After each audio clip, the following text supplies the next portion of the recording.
ಇಷ್ಟೊಂದು ಟೈಮ್ ತೊಗೋಬೇಕಾಗಿತ್ತ? 60 ದಿನ ಬೇಕಿತ್ತ?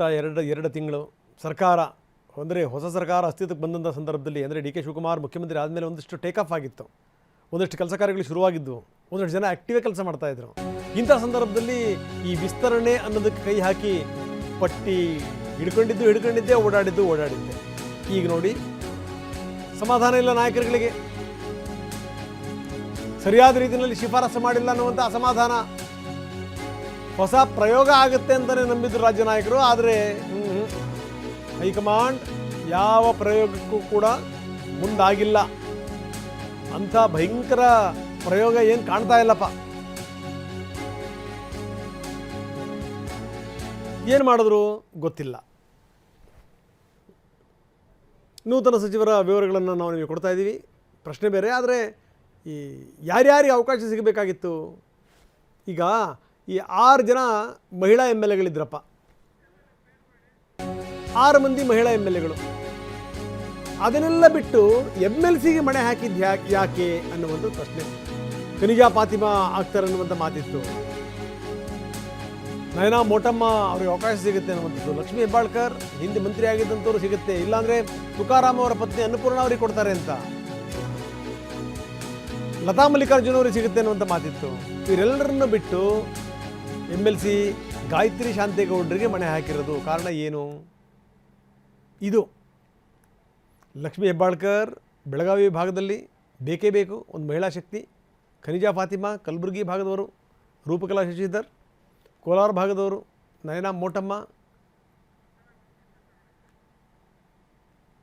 ಮೂಡಿಗೆರೆಯವರು, ಅನ್ನಪೂರ್ಣ ತುಕಾರಾಮ್ ಸಂಡೂರಿನವರು, ಲತಾ ಮಲ್ಲಿಕಾರ್ಜುನ್ ಹರಪನಹಳ್ಳಿಯವರು.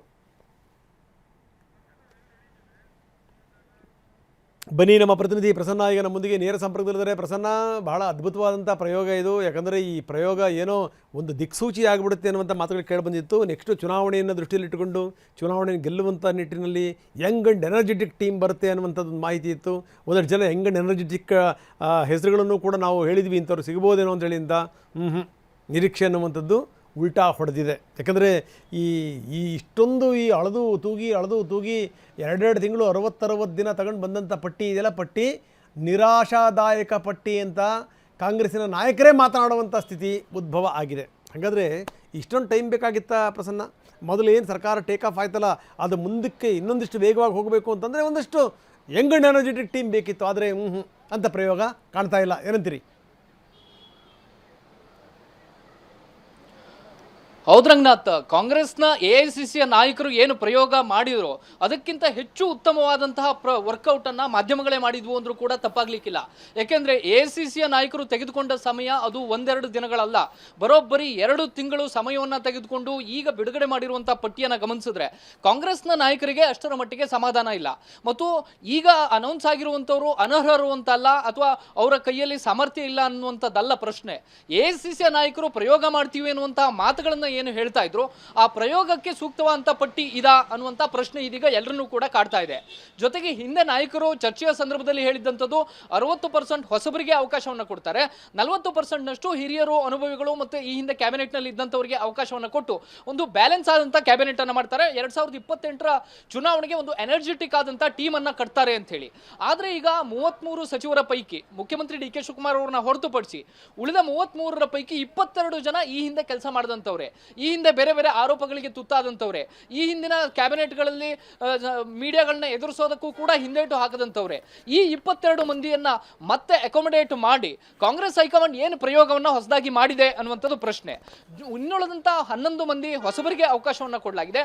ಅದರಲ್ಲಿ ನಿಜ 11 ಮಂದಿ ಅರ್ಹರಿದ್ದಾರೆ, ಅದೆಲ್ಲವೂ ಕೂಡ ಸತ್ಯವೇ. ಆದರೂ ಕೂಡ ಕಾಂಗ್ರೆಸ್ ಹೈಕಮಾಂಡ್ ತೆಗೆದುಕೊಂಡಂತ ಸಮಯ ಇದೆಯಲ್ಲ, ಆ ಸಮಯಕ್ಕೆ ಸೂಕ್ತವಾದಂತ ಒಂದು ಪಟ್ಟಿ ರೆಡಿ ಆಗಿಲ್ವೇನೋ ಅನ್ನುವಂಥ ಚರ್ಚೆಗಳು ಕಾಂಗ್ರೆಸ್ ಪಾಳ್ಯದಲ್ಲಿ ಹುಟ್ಕೊಂಡಿದ್ದಾವೆ. ಮತ್ತು 4-5 ಜಿಲ್ಲೆಗಳಿಗೆ ಪ್ರಾತಿನಿಧ್ಯವನ್ನು ಕೊಡೋದ್ರಲ್ಲೂ ಕೂಡ ಇಷ್ಟು ಸಮಯದಲ್ಲಿ ಅವಕಾಶ ಆಗಿಲ್ಲ.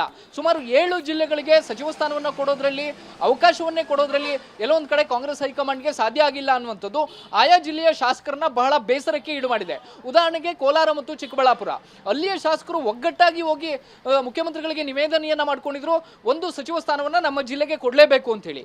ಚಿಕ್ಕಬಳ್ಳಾಪುರ ಮತ್ತು ಕೋಲಾರದ ಒಬ್ಬ ಶಾಸಕರಿಗೂ ಕೂಡ ಸಚಿವ ಸ್ಥಾನವನ್ನ ಕೊಡೋದಕ್ಕೆ ಈ ಬಾರಿ ಸಾಧ್ಯವಾಗಿಲ್ಲ ಅನ್ನುವಂಥದ್ದನ್ನ ಗಮನಿಸಿದ್ರೆ, ಎಲ್ಲಿ ಎಡವಟ್ಟಾಗಿದೆ ಅನ್ನುವಂಥದ್ದು ಇದೀಗ ಪ್ರಶ್ನೆಗಳನ್ನ ಹುಟ್ಟು ಹಾಕ್ತಾ ಇದೆ.